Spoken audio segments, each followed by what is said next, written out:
So, hello guys! Welcome back to my channel again. So, kung makikita ngayon ninyo is kakain tayo. So, yan.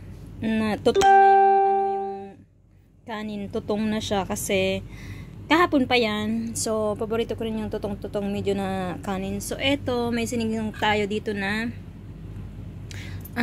pusit, tsaka hipon. Nilagyan ko siya ng cabbage, tsaka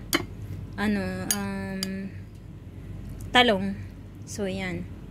Ang sarap nito, guys. So, hindi na katulad ng luto-luto sa Pinas, guys, na kung ano yung mga gulay-gulay na pwedeng ilagay. Sa sinigang, yun lang talagang ilalagay. So, dito, wala nang arte-arte, guys. Kapag abroad ka, kung ano na yung mga gulay na nandyan, yun na yung ilalagay mo. So, eto rin, may sausawan tayo dito na toyo at saka suka.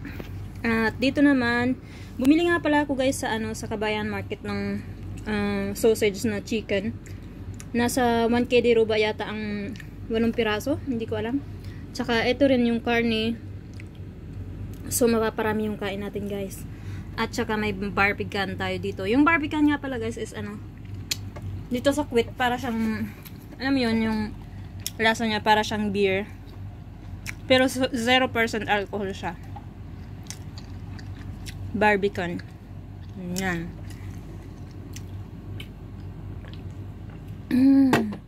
Yummy, guys. So, kain tayo, guys.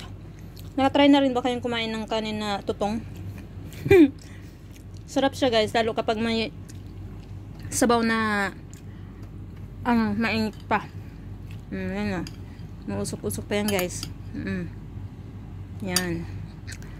Kain tayo, guys. So, let's eat. Sarap, guys.